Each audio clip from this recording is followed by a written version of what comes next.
It's now time for your Who's with Whitney, and I'm joined with Jeanie B. Now, you are a famous children's musician. That's a mouthful. Tell us about what you do. I'm a legend in my own mind. Well, I tour a lot. I do about a little over 100 shows a year, and I mostly stay in the Midwest because I'm a single mom and I need to come home and co-parent, my children, so I can't be gone too long.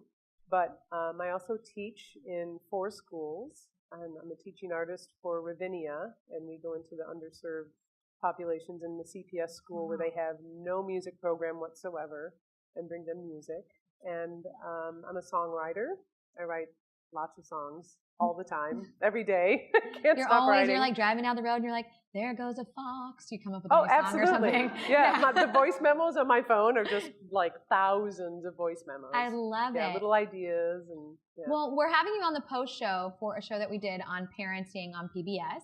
And what I wanted to talk about was this transition that you made inside your own heart that you felt whenever you had kids, because a lot of moms or dads or really any parents out there, they struggle with like, when do I go back to work, or how do I make my own way? And I find that really fascinating about your story. You were in corporate America, you were doing your thing, and all of a sudden you were able to take a dream, make it your reality, and get to spend more time with your kids. So Let's talk about that. Well, I was in the film editing business for many years, and I owned a company. I started, it was called Edit Suite. And I had 25 employees and 8 full-time editors, and it was in Chicago, and we mostly did advertising. And after my first child was born, we work about 70 hours a week in that business. Naturally, TV, film, whatever it is, because you just don't know what your schedule is going to be. And being the owner of the company, of course, I was always on call. And after the first child was born, I had to stop editing because I never got to see my kid, so I gave up my editing chair. And when I got pregnant with my second child, it was just this pull to be home and be with my children. And I had a full-time nanny, and she kept calling and saying, "Oh, he just took his first step." And I'm like, stab me in the heart. Right. And he just said his first word. I'm like, yeah, and I bet it was your name, not mine. Oh. Yeah. So after my second child was born, I was very fortunate. I was able to sell the company and go home and be with my kids. But you didn't just go home and be with your kids. What I find fascinating is that you were able to take this, transform that into creating like Jeanie B, the famous children's musician. I mean, you talk to moms in Chicagoland and they know you. Well, thank you. Yes, I'd always had a band called Angel Paint, which was my adult music. I still have it. Still do a lot of adult music as well. And I was out doing a gig because I never stopped gigging. But I was doing gigs at night. So I was at clubs, and I'd get home like 3:30 in the morning, and then my kids would wake up at 5:30. I'm like, oh my gosh, there's just not enough coffee in the world. So I was doing a gig one night, and it was just a real low-key trio. And someone approached me afterwards and said, "Do you do children's music?" And I said, "Well, I write songs for my own children." And she said, "No, you'd be perfect as a children's musician. We have a job opening to be a teacher in these parent-child classes. Would you like to give it a shot?" I said, "Yeah, sure, I'll give it a shot."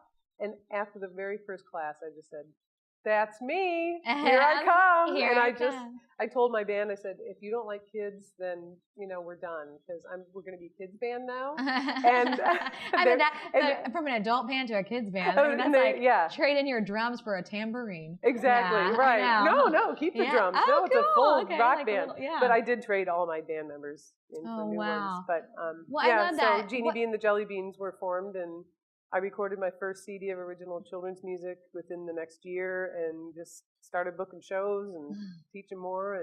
And you have a following. Great. I mean, these parents are like, they come out in numbers.